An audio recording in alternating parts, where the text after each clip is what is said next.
gripes about Google. I mean, I've got gripes about Google. I mean, everyone's got gripes about Google because, let's face it, they're spying on everybody and everything, and YouTube is owned now by Google. It used to it started off as an independent company, did YouTube.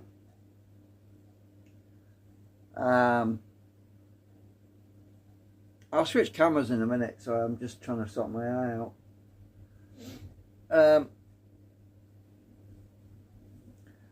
A lot of people have gone over to different platforms, other video platforms,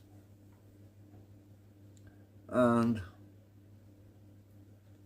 I forgot to take my blue tack off. Yeah, I know, I'm paranoid too. Right, off my camera. But you know, there's a little issue when it comes to giving them the middle finger and saying, "Oh, I'm going to go to another platform and put my videos on wherever it is, you know, another video platform somewhere." You see, a lot of these other platforms are kind of starting out, you know, they're new, they haven't got a huge backing behind them. And if you want to put your life on video and put your life on the internet, basically, showcase everything, you know, what you're doing, your research, whatever it is, farming, whatever.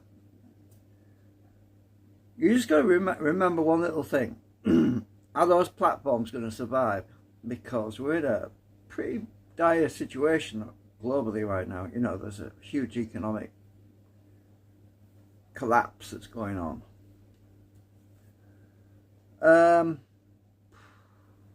Would I put all my eggs in one basket?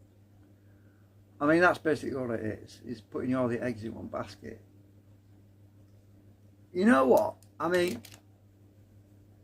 I can sympathise with people who want to go off and go and put all the videos on a different platform that's quite new. But you know, is that platform still going to exist in 10 years' time?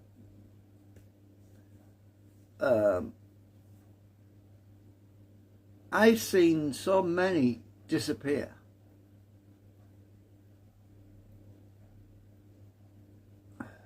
I mean, if you're a young person out there, you probably haven't got that history, that experience. But when I first came on YouTube, on the internet, it was around that Windows 95 time, you know, 1997, 98, 99. It's pretty much, I was a bit late to the party, as they say, but it was all very new, and all we had was dial-up. I mean, dial-up, a freaking modem. I mean, that was slow. That was like 4.7 kilobytes per second or something like that. 4.7 kilobytes per second. Something like that.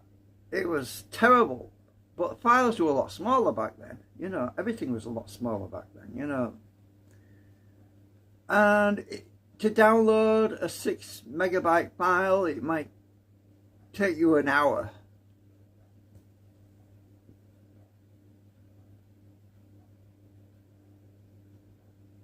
But you know what? I mean, everything has got so much bigger, right? Except one thing. Reliability. As in longevity. You know, things don't last as long as they used to do. So, if you want to put all your videos on another platform that's quite new, it might allow you to put stuff that's normally blocked. But there's one little thing about that.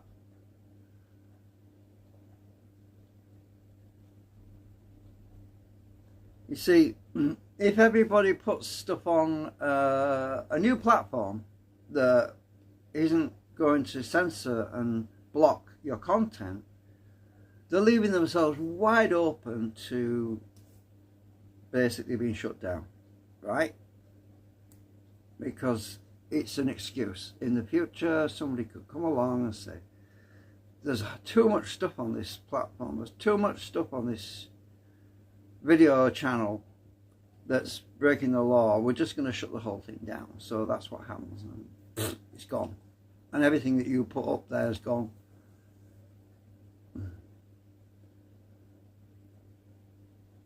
Okay, YouTube's not perfect.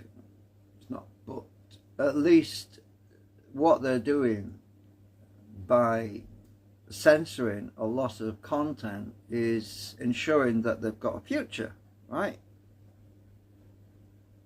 Because there's going to be less chance that in the future someone's going to shut YouTube down, right? Because YouTube's got a better chance of surviving, right, in the long run. And somebody said to me recently, they said, why don't you put all your videos up on blah blah blah, right? I'm not going to mention any names. And I said, have you any idea how many terabytes of data I've probably got on YouTube?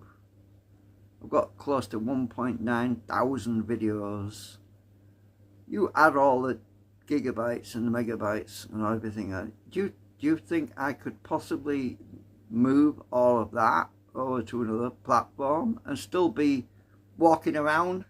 I'll probably be dead before I finished it, you know, because internet's not that great for transferring files when you've got a lot of stuff like that. And I don't want to spend the rest of my life doing that either. I basically said, look, if YouTube dies, then so be it. I mean, but I can't see that. I honestly can't see that, really. I mean, it's pretty big fish. It is a big fish, right? Google's a pretty big fish. Although I'm not saying I'm a fan of big fish. I'm not. I'm not a big fan of big fish, obviously, because it's corporate, global. Yeah. But like I said, I could spend, what, years moving my videos or copying my videos over to another platform, and before I'd completed it all to that platform, it might get shut down. And then what's it for? All for nothing. So I figure, well, I'm not going to waste my entire life. Some people complain about watching a video for 10 minutes. And they go, oh, 10 minutes of my life I'll never get back.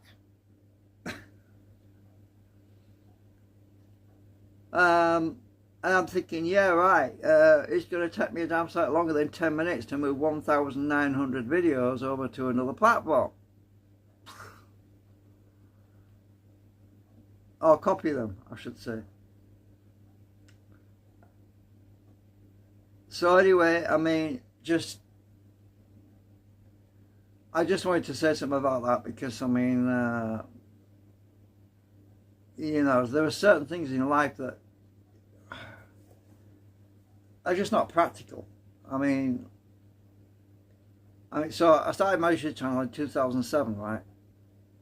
So you've got getting on nearly 20 years of content, and that's probably took me, what, in the beginning it was even harder because 10-minute video and the computers were so slow back then. It actually took me a month just to make The Adventures of Oleg episode 3 because of all the sound effects and all the video editing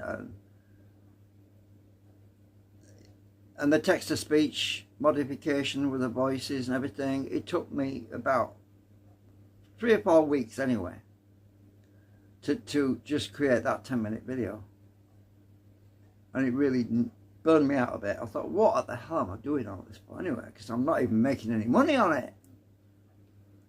And then there was other videos that I just basically throw together, like, you know, that happened in a couple of hours. So there were lots of 10-minute videos I did that were just live streams or you know, They didn't have anything special done to them, you know. They didn't have any special editing or anything. They were just slapped together and encoded and uploaded and things like that. And those videos were pretty easy to do, but there's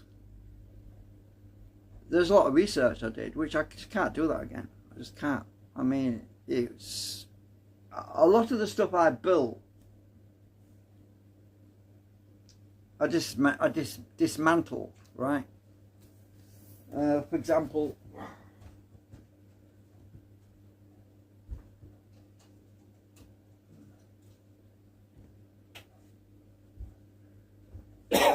this was one of my prototypes, and it comes apart, and I 3D printed all that, and it was my coil generator, one of my early prototypes. It's like Lego, it goes together like that, right? A lot of work went into doing that, a lot of design work, an awful lot. It's just a shell now. It's an ornamental mantelpiece. Had a motor on it and everything. It's on my videos, you can go and watch it. It's in my videos, it's in my research, my energy research stuff. But I'm not going to do all that again. I'm not. I don't have time. I don't have money. I don't have the patience.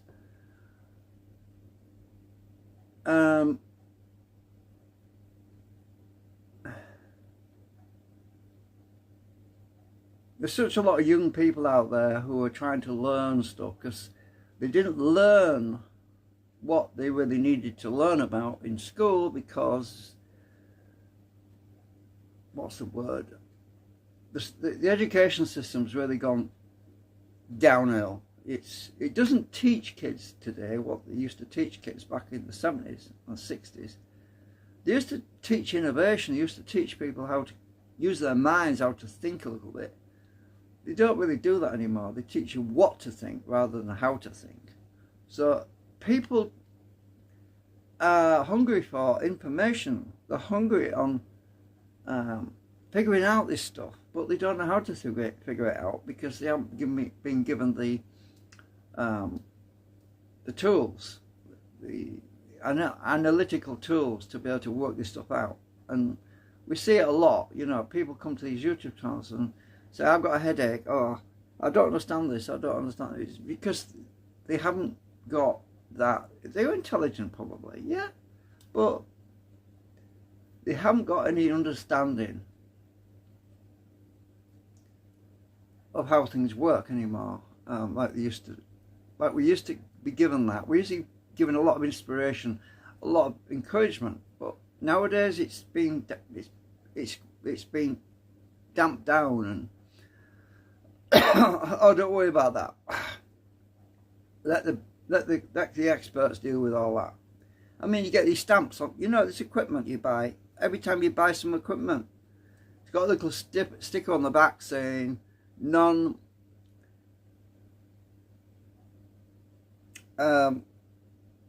was it? Non-user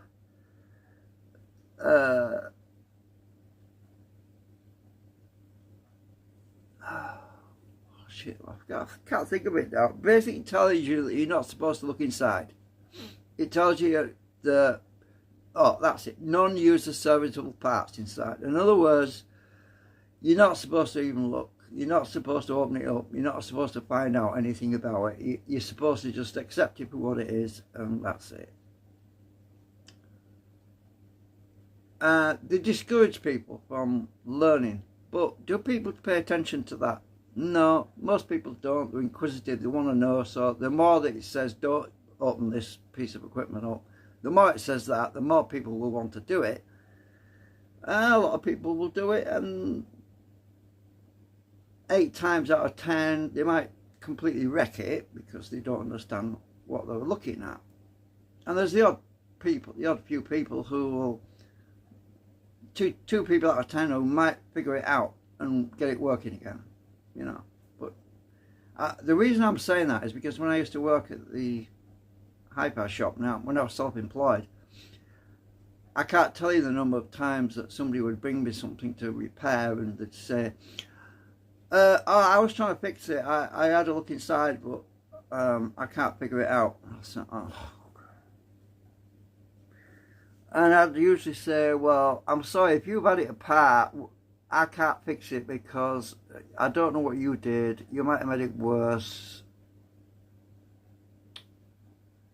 Because there's telltale signs when something blows up or goes wrong.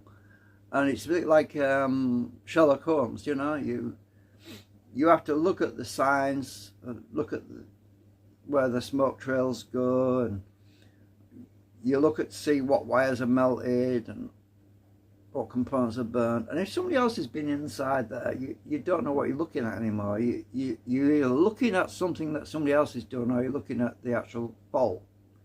You don't know. And so many people, so many workshops and people that working in stuff to fix stuff, they'll always say, if you've had that thing apart, I'm not touching it. That's what they usually tell you.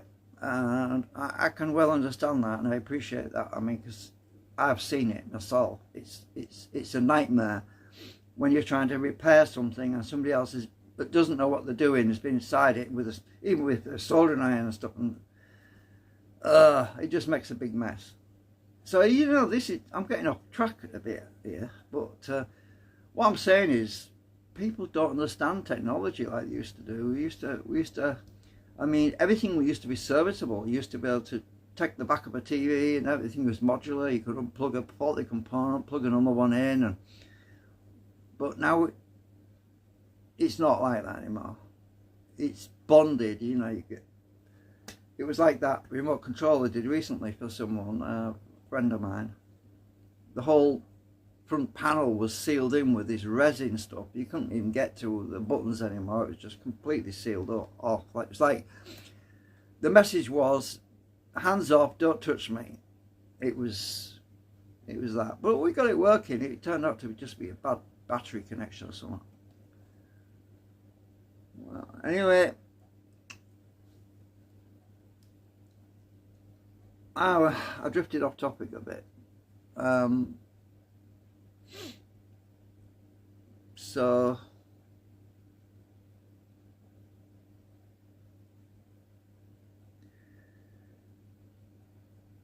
you know, don't keep all your eggs in one basket. If you're able to do it, upload to more than one platform. That's the best way. But if you see, when I started out on YouTube,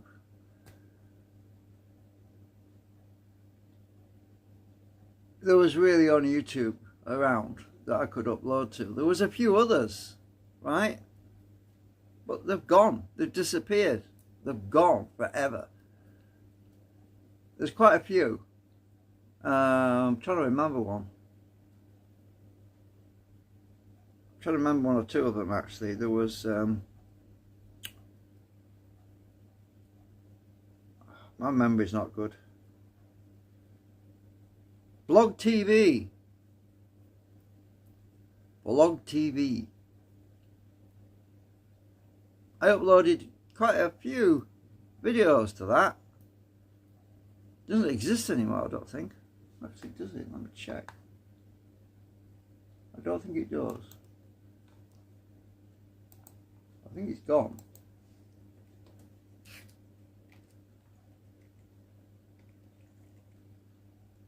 Ha! Typed it wrong.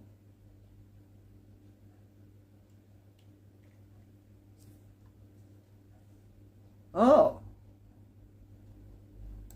Maybe it still exists.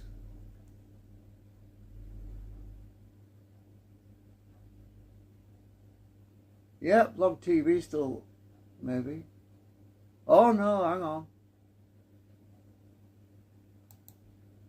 Wikipedia. Blog TV was a live streaming, the word is was, a live streaming video blog service. It was first established in Ramat Gan, Israel in January 2004 by founders Ilan Ben Dov, Dan Chen Guy. I can't pronounce his names. It's on Wikipedia. a webcasting company. The service operated under the Topuz brand. Blog TV's goal was to provide a means for anyone with internet access to express their talents and ideas to the world. In 2006, Blog TV launched its Canadian activity under the name Blog TV CA.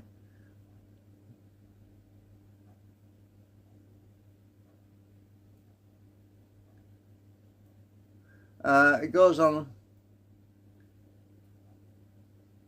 Live video shows, interact with their audiences, or invite co-hosts, adults only, to join their show over the internet.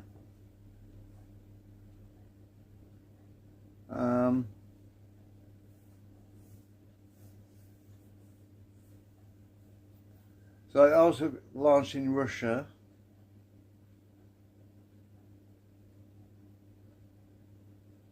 So it did a junior channel as well.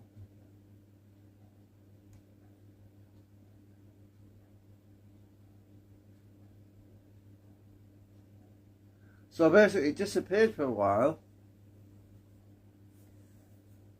So the accounts only provided for pro users. Those with pro Blog TV accounts could claim more YouTube YouNow benefits, and such as higher level or extra coins, or could claim a refund on the remaining months of the pro account. In addition, all Blog TV staff continue to work with YouNow. As of March 2013, blogtv.com ceased to exist and redirected to YouNow. On January 26, 2016, it was announced that Blog TV would become active again under the domain blogtv.ca by new owners Mad Cow Disease Media LLC. On September 26, 2016, Blog TV CA ran an open house where the community could sign up to an early build of the Blog TV site and chat in a developer live stream. The open house alpha test ran for a few days, and its main purpose was to stress test servers before the website went into closed beta testing for further development. In April 2017, the Blog TV project was cancelled due to funding. You see, if you put all your eggs in one basket on a service that's not run by somebody with some pretty deep pockets, you can expect to lose everything, really. I mean, obviously they give a lot of these sites give you the option of downloading all the content, but if you've got 1,900 videos, nah. Say goodbye to that. Especially if you've got really bad internet. So you know what I mean? A lot of people, as I say, gripe about YouTube and Google, but at the end of the day, they're still around. Almost 20 years later. Well, it's 2004 now. So it's 2024 now. So in 3 years it'll be 20 years. Well, they're still around. But Blog TV, gone. And there's so many like that. They pop up. These other sites, they pop up, right? And you think, oh great, a new service, yeah, cool, I'll put all my videos on there. Not so much. I mean, how long will they be there?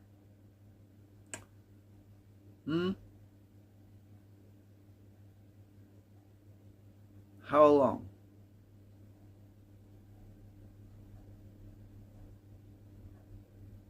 See you later.